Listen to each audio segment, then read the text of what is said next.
A 5-7 season isn't good enough at Utah, and no one is more frustrated than Kyle Whittingham. He knows exactly what needs to happen to return the Utes to their winning ways, and he's never been more excited about the challenge.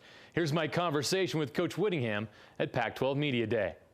I know you don't care about preseason polls. I'm not even going to ask you about that. What I want to ask you is, what are your expectations for your team this season? Well, I expect us to get back to playing the type of football we're used to. Last year, when you look at our deficiencies, just in a nutshell and broad scope, offensively, we didn't throw the ball well enough. We got to be much more productive, much more consistent, much more prolific in the throw game.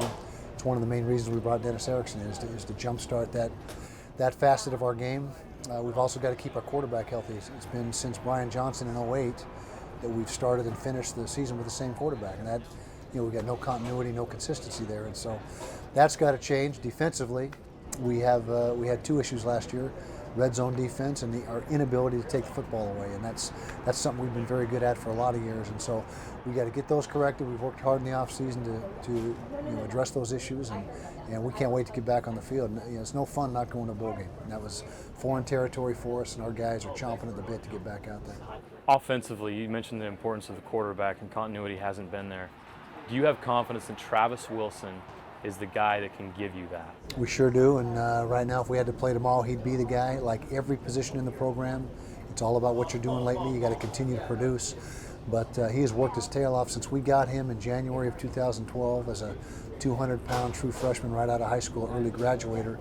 He's now 6'6" and 3/4, 245, and really has worked himself into a great position physically and mentally, where he has complete command of the offense.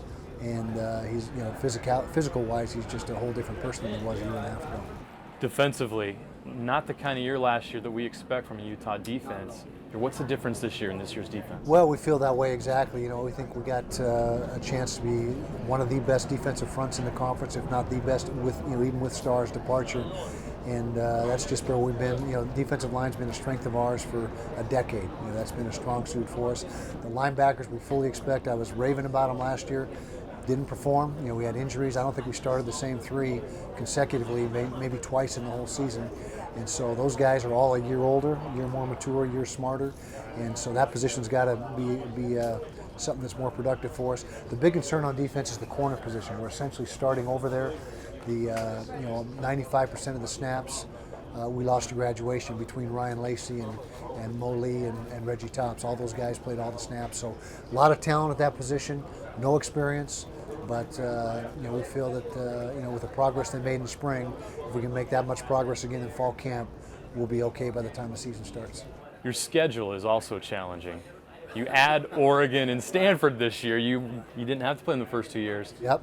Are you guys ready for that challenge? Do you embrace that challenge? Yeah, we have to be. And the schedule is difficult. Somebody said it's the most difficult in Utah football history and one of the most difficult in the country. I have no facts to back that up, but I just know that it's going to be challenging. There is some favorable aspects to the schedule. We don't leave the state till week 7.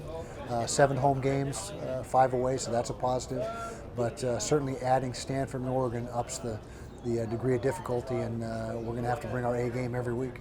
I can't believe you've been here 9 years as the head coach. I mean, it seems like you've been here forever, but as the head coach, do you still feel as energized and excited and intense about this job as you did when you started back in 2005? More so. With the challenges on our plate and being in the Pac-12 conference and all the things that have changed, the entire dynamics of this position has changed, and I'm excited about getting us back on track and where we need to be. History would suggest a Utah turnaround this season. The last time the Utes had back-to-back losing seasons, 1990. And while the schedule is very difficult, they don't leave the state of Utah until October 19th.